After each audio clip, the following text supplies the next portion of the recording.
Vamos lá, essa pergunta eu recebo constantemente. O que afinal é um alimento processado? O que é um alimento ultraprocessado? O que é um alimento natural? O que define, né?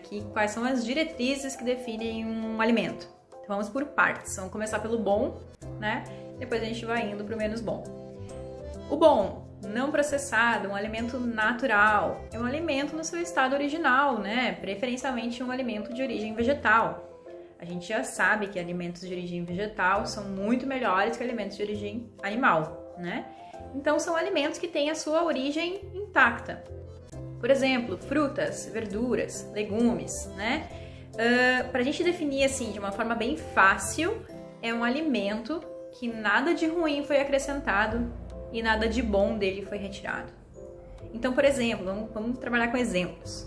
Um exemplo clássico é, por exemplo, a farinha da aveia. Se a gente comprar aveia lá, sem estar triturada, a aveia integral, e a gente bate ela no liquidificador para transformar ela numa farinha, né, para usar em alguma receita, essa farinha, nada de ruim foi acrescentado, nada de bom foi retirado. Então ela continua sendo um alimento não processado, apesar dela ter passado por esse processo no liquidificador. Ela não considera, né, a gente não considera ela como um alimento processado só por causa disso.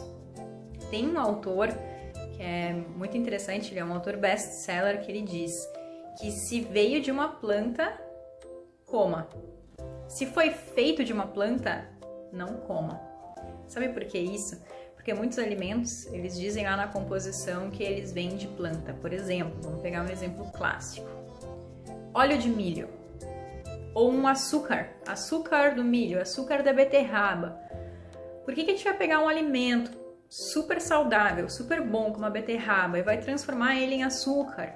Isso é um alimento processado, porque muitas coisas boas foram retiradas dele para ele se transformar naquele açúcar de beterraba, que muitas pessoas pensam, se é açúcar de beterraba é bom, se é açúcar da uva é bom, vamos comer esse aqui porque é açúcar bom. Na verdade não é, ele se transforma num alimento processado. Muitos nutrientes já foram retirados desse alimento. Então, ao invés de a gente consumir lá super beterraba, que faz um bem para as nossas veias, faz com que o nosso sangue flua de uma forma maravilhosa dentro do corpo, por que a gente vai tirar tudo aquilo de nutriente que a beterraba tem e pegar só o açúcar dela? Não faz sentido. Então, esse alimento é um alimento processado, né? Muitas coisas boas foram retiradas dele. Alimentos ultraprocessados são aqueles que tu lê a lista de ingredientes e que tu vê que não tem nada de bom pro teu corpo. São aqueles alimentos, sabe, que diz que tem açúcar, que tem sal, que tem um monte de gordura, tem gordura hidrogenada, tem corante, tem estabilizante. É aquele monte de coisa que não vai agregar ao teu corpo de forma alguma, que muito pelo contrário ainda vai prejudicar o teu organismo. Então esse é um alimento ultraprocessado, esse é aquele que a gente tira da nossa casa, tira da nossa vida, e é isso aí, né? Não digo que, eu nunca mais vou poder comer aquela bolachinha incrível que eu adoro. Não tô dizendo isso, né? No momento que a gente consegue ter essa visão, que aquele alimento talvez não seja o melhor para nós, mas que naquele momento que a afilhada vem em casa, ou naquele momento que tu vai no cinema, que tu não faz isso constantemente, tu tá afim de comer um alimento desses, come. Vez ou outra não vai definir a tua alimentação ela vai ser definida diariamente, tudo que tu faz lá na tua rotina, isso sim vai definir a tua alimentação. O que tu faz vez ou outra, mas aqui tem um cuidado, né? Depende da moderação. O que é moderação pra mim pode ser que não seja uma moderação pra ti, né? A moderação pra mim é fazer lá uma vez no mês, né? Comer aquela bolachinha, comer aquele alimento ultraprocessado. Não digo uma vez na semana, não digo no final de semana liberar. Isso não é moderação. Pelo menos pra mim não é, né? E pra nossa saúde, pro nosso corpo também não. Então, isso são alimentos ultraprocessados. Alimentos processados são esses que não, né, que alguma coisa de bom foi tirado. Um outro exemplo, por exemplo, é a farinha branca. Ela vem de um superalimento que é o trigo integral, que faz bem sim para as nossas bactérias do intestino, né? Apesar de hoje a gente ouvir muito falar sobre o glúten, que isso é um outro assunto, não quero entrar muito nesse assunto hoje, mas o glúten, ele de fato ele faz mal para pessoas que têm a doença celíaca, né, que é a intolerância ao glúten ou uma certa sensibilidade ao glúten. Para as demais pessoas, ao menos que elas demonstrem sintomas, né, elas demonstrem sinais no corpo, muitas vezes é só o fato de tu tirar esses alimentos processados, que muitos alimentos processados recebem glúten. Então, só de tirar esses alimentos processados, a pessoa já tem uma melhora física e orgânica muito boa, que não necessariamente é o glúten que vem do trigo integral. É só o fato delas estarem, de fato, tirando aqueles alimentos processados da alimentação delas e introduzindo alimentos, né, não processados, alimentos naturais. Então, a gente precisa ter um pequeno cuidado aqui nisso de demonizar um alimento e, enfim, quando na verdade é uma mudança que está sendo feita de uma forma muito maior. Mas ok, não é bem o caminho do vídeo. Mas, como eu estava falando, alimentos processados são, por exemplo, a farinha branca, que ela é simplesmente polida, né? Tirado tudo de bom que tinha ali da farinha integral, do trigo integral, é tirado tudo aquilo para ser feita a farinha branca. E a farinha branca, ela é processadíssima, ela não vai acrescentar nada no teu corpo.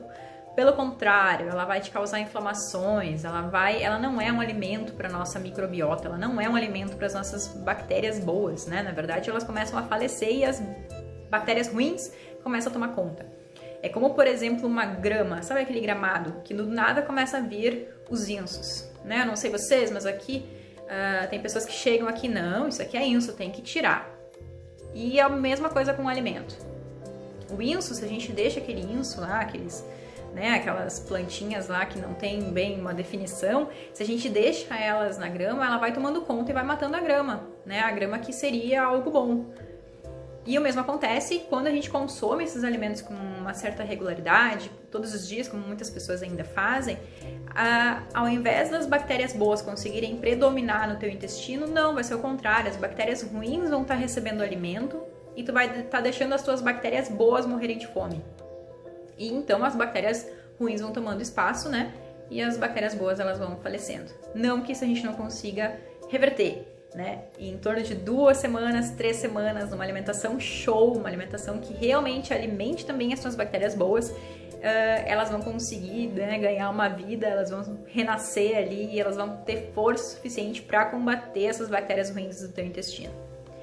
O que isso faz de diferença, né? Eu sei que eu tô pulando de um galho para outro, mas vamos lá. O que isso faz de diferença? A diferença é que as bactérias boas, elas mantêm o equilíbrio do teu organismo, elas mantêm o equilíbrio da tua conexão do teu intestino com o teu cérebro, porque o nosso intestino é o nosso segundo cérebro.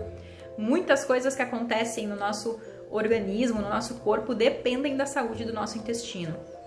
Então, hoje a gente sabe que muitas doenças crônicas, doenças que a gente conhece assim que a gente já ouve falar, que a gente já sabe de pessoas que sofrem, é pura e simplesmente uma falta de fibra no corpo delas. É pura e simplesmente uma falta de alimentos para as bactérias boas.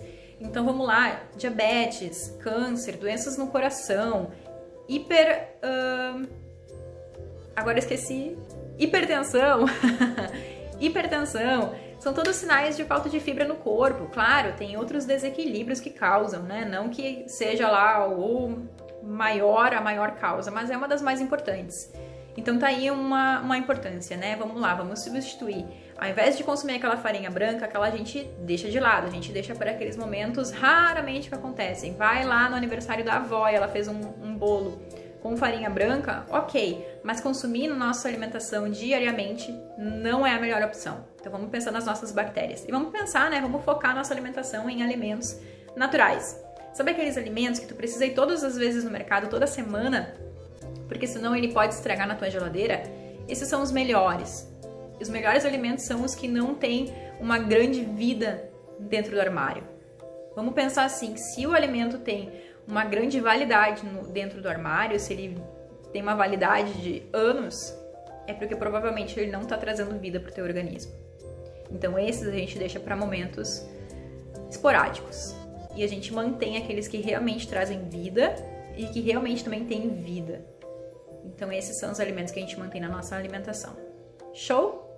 Então eu espero que tu tenha entendido. Se ficou alguma dúvida, por favor, deixa aqui nos comentários. Se tu já consome muitos alimentos não processados, alimentos naturais, por favor, deixa aqui nos comentários também. Se tu quer mudar, se tu tá apto a mudar, se tu decidiu que tu quer ter bactérias boas morando dentro de ti, não bactérias ruins, Então comenta aqui também pra mim, que eu vou ficar muito feliz de saber a tua opinião sobre. Então é isso aí, o vídeo de hoje. Espero que eu tenha sido bem clara. Se não, me deixa saber que eu faço um outro vídeo um pouco mais esclarecedor. Show? Então, é isso aí. Quanto mais vida a gente coloca para dentro do nosso corpo, mais vida ele nos retorna. E mais longe e com uma melhor qualidade de vida a gente vai viver. E é isso que todo mundo espera, né? Eu pelo menos espero, eu tenho certeza que também é o que tu espera pra ti e pra tua família. Então é isso aí. Beijos, beijos e tchau!